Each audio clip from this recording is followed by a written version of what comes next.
Assalamualaikum warahmatullahi wabarakatuh. Sok urang karumpul deui, urang ngabahas filsafat Sunda nu kagenep, nu judulna konsep tentang zaman menurut pemikiran tradisi Sunda. Dina ungkapan undur zaman mawa zaman, saban zaman mawa lalakon. Tah ungkapan ieu atau paribahasa ieu ayana dina naskah anu ayeuna mah disebut dengan naskah Uga Wangsit Siliwangi. Ieu naskah kulantaran nyebut-nyebut nama Siliwangi jadi disebut naskah Wangsit Siliwangi. Tentang penulisna naskah ieu jarang disebutkeun atawa memang penulisnya teu diketahui, tapi di dieu moal dibahas tentang saha penulisna atawa mengenai sejarah naskah ieu. Nu rek dibahas nyaeta tentang konsep zaman nu aya di naskah ieu. Nu bunyina saperti nu geus diungkapkeun di hareup, nyaeta undur zaman mawa zaman, saban zaman mawa lalakon. Undur itu siga nama mangrupakeun kata dasar dina kata mundur, nu artina jalan ka tukang, tapi wajah yang hareup ka hareup. Jadi kata mundur teh awalna mungkin berasal dina kata undur. Undur zaman berarti perjalanan mundur dina zaman nu dibicarakeun di zaman ayeuna atawa zaman kahareupna. Jadi meskipun berjalan ke belakang tetapi wajahnya tetap menghadap ke depan.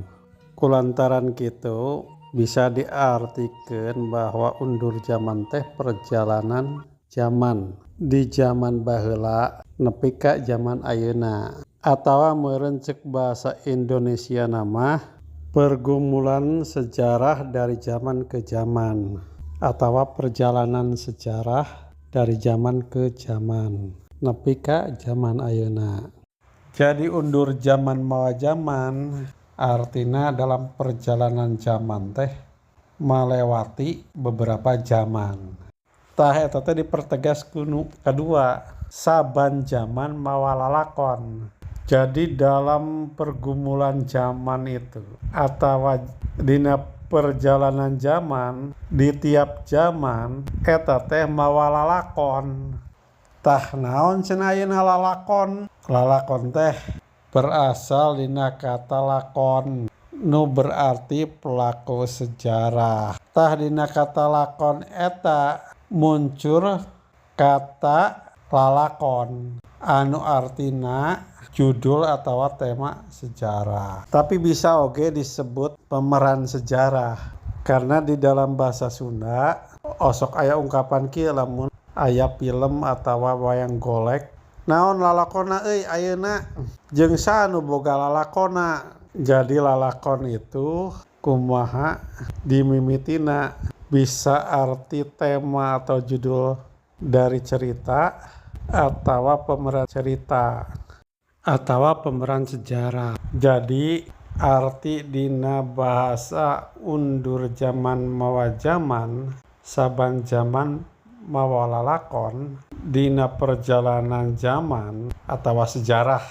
itu mawa zaman, melewati zaman-zaman.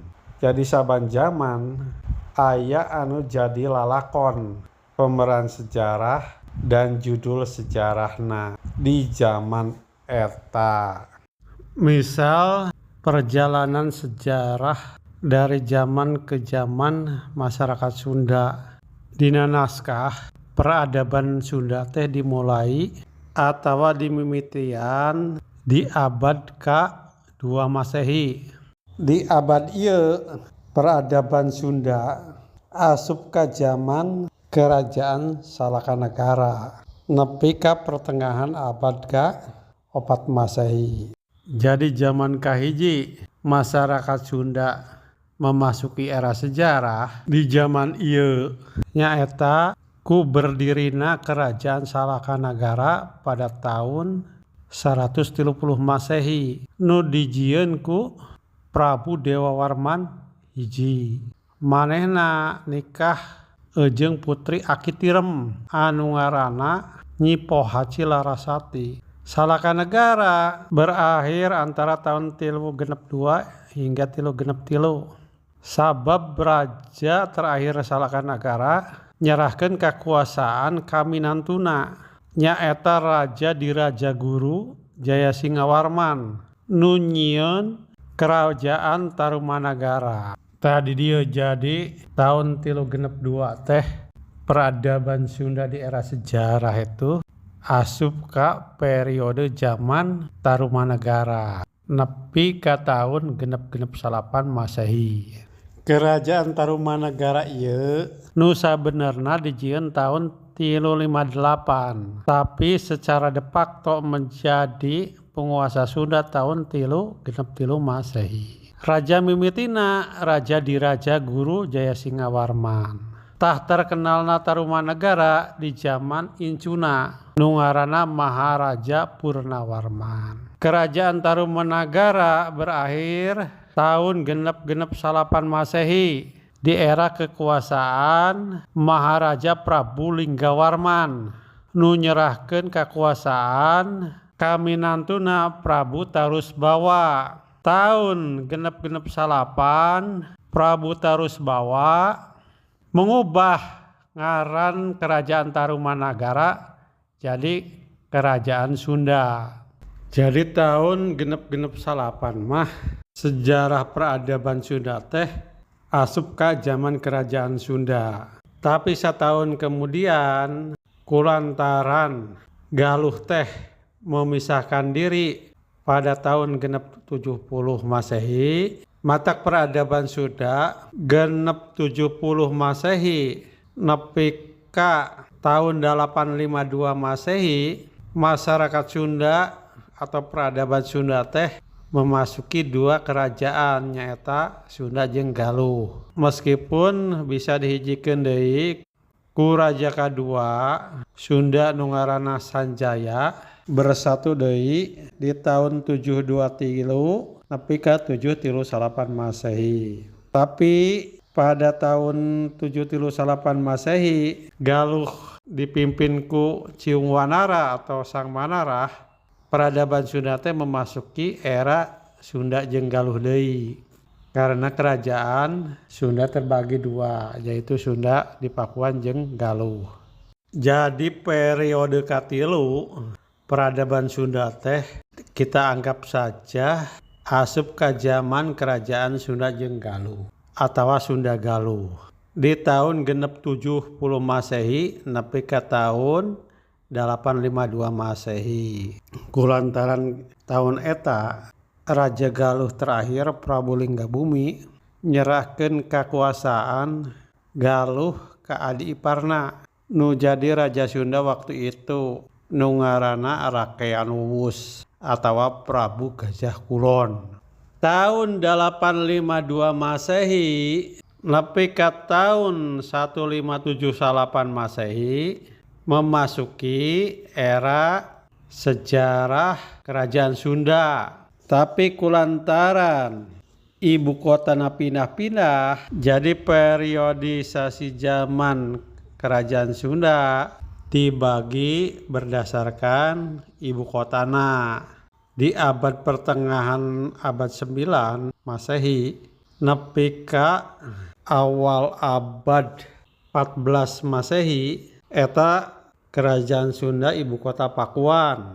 Awal abad 14 Masehi nepi ka sepertiga akhir abad ke-15 Masehi kerajaan Sunda itu memasuki zaman ibu kota Galuh jeung Kawali. Tah akhir abad ke-15 Masehi nepi ka sepertiga akhir abad ke-16 Masehi kerajaan Sunda teh memasuki zaman ibu kota Pakuan Pajajaran. Tah di pertengahan abad ke-16 Masehi mulai era Islamisasi jeung peradaban Sunda perintah ku tilu kerajaan nyaeta Banten, Cirebon, jeung Sumedang. Jeung memasuki awal abad ke-17 Sunda teh memasuki era penjajahan nepi ka pertengahan abad ke-20 Masehi. Pertengahan abad ke-20 Masehi memasuki bagian dari Indonesia. Ngan lila-lila teuing nya urang asup zaman penjajahan eta 350 tahun, 3,5 abad. Jadi waktu yang cukup untuk menjadikan karakter Sunda yang asli itu hilang. Jadi ayeuna budaya-budaya nu berkembang di masyarakat Sunda kudu dipertanyakan deui.